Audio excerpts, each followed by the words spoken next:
लक्ष्मण थे और वो स्कूल में राम और लक्ष्मण थे। अरे बन के आते हैं कहाँ से? हाँ ड्रेस पहन के आते हैं स्कूल में नाटक। अरे भाई तो ठीक से बताओ राम आए कहाँ से आए? कपड़े पहन के आए। गजब के हो। अरे राम के चित्रण को उन्होंने प्रस्तुति की होगी ना कि राम ऐसे रहे होंगे, कल्पना, इसको क्या बोलते हैं? हाँ, इमेजिन करना कि मेरे राम ऐसे। जो मूर्ति स्थापित की गई क्या वो राम के शक्ल की मूर्ति है? नहीं, वो सिर्फ काल्पनिक है। क्या है?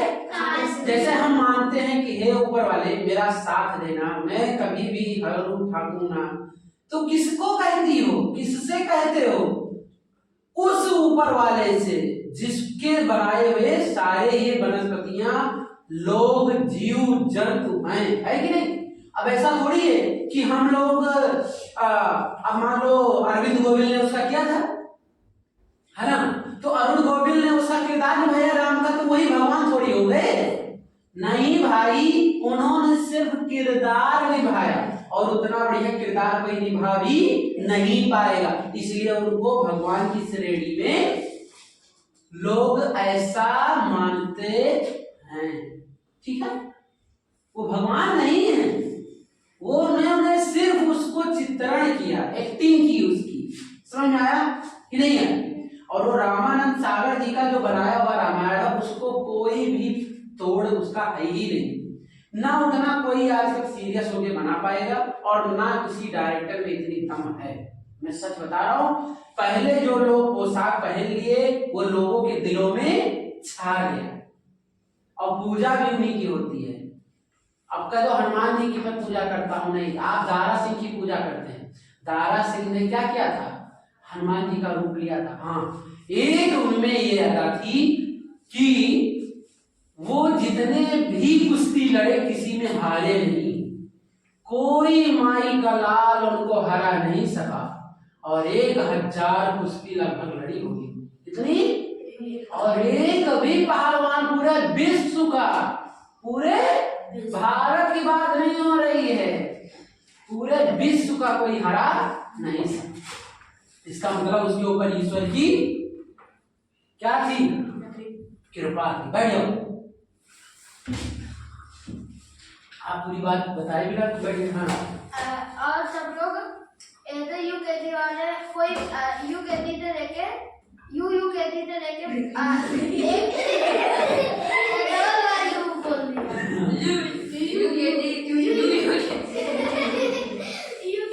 कोई बात नहीं, हंसने दो लोगों को। और एक तक उनको मैम ने बोला था कि राम का ड्रेस पहन के आएंगे। अच्छा, राम का ड्रेस पहन के आना है, ठीक है। और तो राम जी जो है अपना ड्रेस उनको देने थोड़ी आए थे, उन लोगों ने ट्रेंड बनाया था, तो कपड़ा बना, काल्पनिक कपड़ा। तो और वहाँ पे सब लोग बोल देते हैं। क्या बोल रहे? वो ये राम जी के बारे में कहते राम जी की। तो राम, हाँ बताओ क्या क्या सीख के क्या है, बताओ मेरे को संक्षेप में बताओ। चल रहा है आराम से चल रहा है। राम कितने भाई थे? 4 भाई। कौन कौन?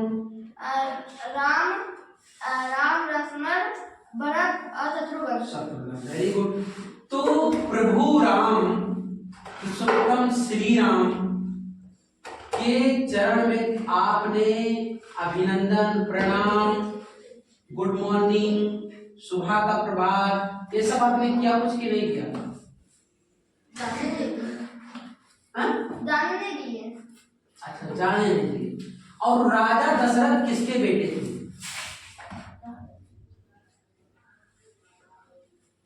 किसको मालूम है? किसी को मालूम है कि राजा दशरथ किसके बेटे थे? अर्ज के। इसके अर्ज के। और दशरथ के बेटे कितने थे? 4। और राम जो थे वो किसके बेटे थे? दशरथ और दशरथ की कितनी पत्नियां? 3। क्या क्या नाम था वैष्णवी?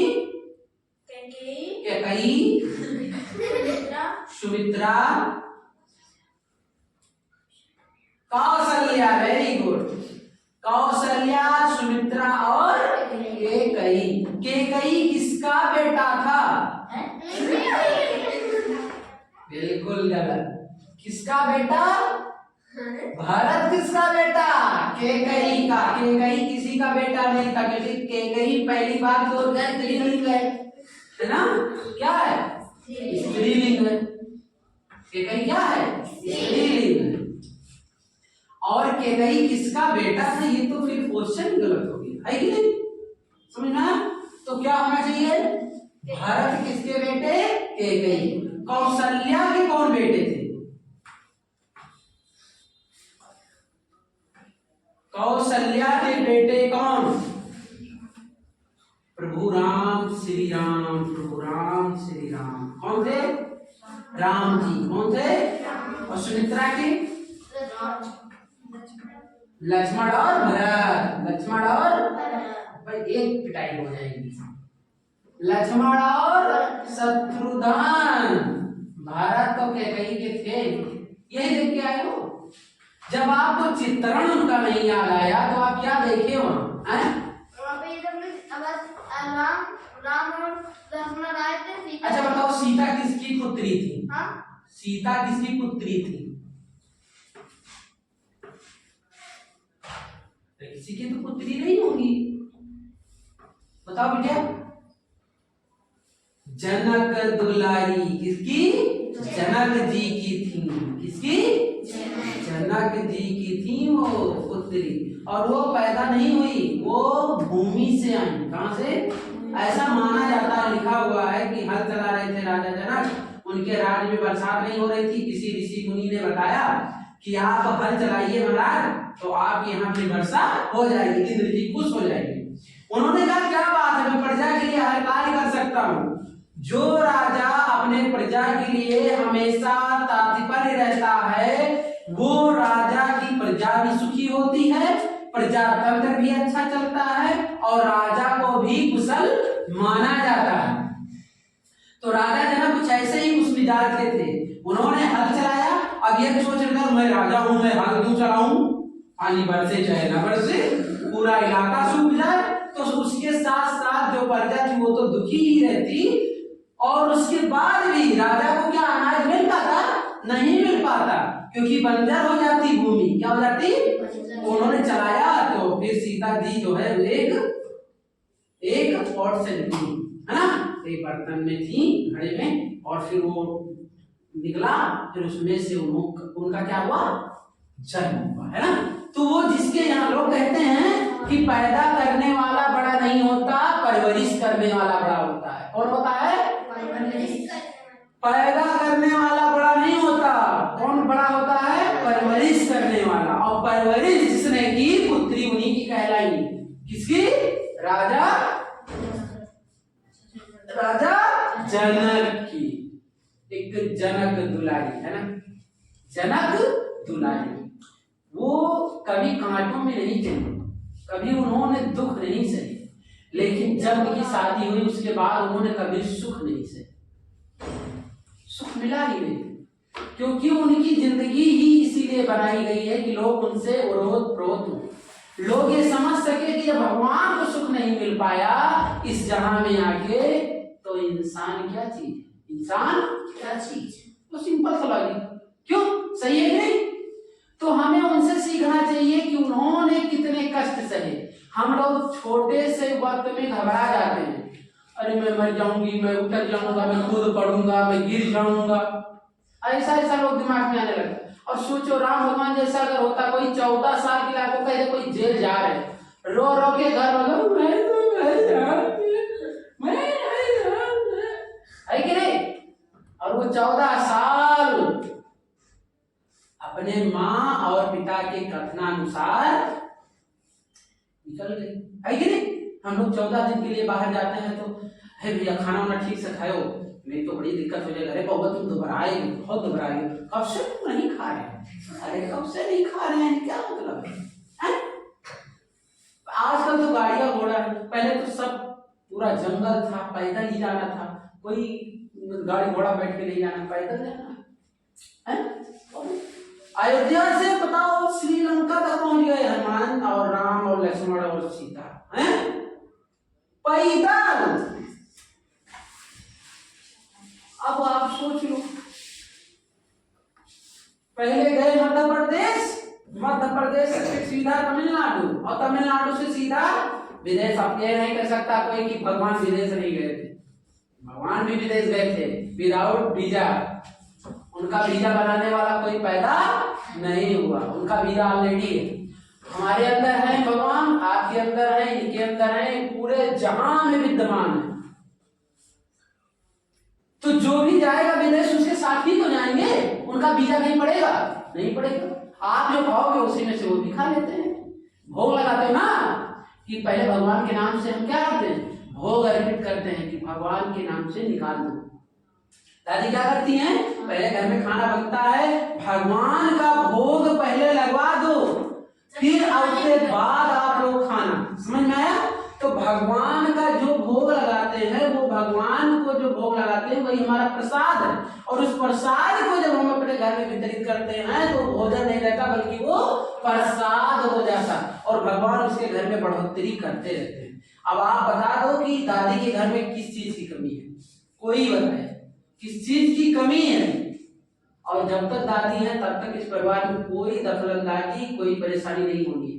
जिस दिन दादी नहीं रहेगी उस दिन देख लेना सब परेशानी शुरू हो जाएगी, क्योंकि लोग उस चीज को मानेंगे ही नहीं जिस चीज को वो मानती है। मैंने तो पहले ही बता दिया ऐसा ही होगा, बस ना रहे उस दिन से देख लेना, हालात बहुत नाजुक हो जाएंगे, परेशानियां बढ़ जाएंगी। वो जब तक हैं उन्होंने समेटा हुआ है, और जिस दिन हटी तो बिखर जाता है, इधर उधर सब बेकार। समझ में? तो जिंदगी क्या होती है? कुछ लोग कहते हैं अरे इनके कोई मतलब नहीं है, ये तो बस ऐसे है ना, लेकिन जब वो आदमी चला जाता है उसके बाद मुझे समझ में आता है अरे तो यही हाल हुआ था। सीता जी जब आई श्रीलंका से अयोध्या, तो उसमें से एक प्रजा ने कह दिया, कोई धोबी था, उसने कह दिया कि ये कोई दूसरा लेकर चला गया था, ये रख लिए, है ना। पर राम जी को लग गई ये बात आत्मा से कि यार एक प्रजा हमको ऐसा कह रही, हम राजा होते हुए वो प्रजा होते हुए उसने मेरे को ये कह दिया कि बीवी आपकी वहां चली है, उसके बाद आपने रख लिया।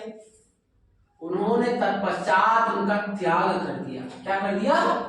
सेक्रीफाइस कर दिए, और उसके बाद फिर वो चली गई जंगल में, और लव और कुछ वही पैदा हुए, है कि नहीं? तो आपने वो सुना होगा जब लवकुश आते हैं गान करते हैं उसमें, है ना। हाँ, अरे भगवान हम कथा सुनाते राम सकल गुण धाम की, है ना। ये रामायण है पुण्य कथा श्री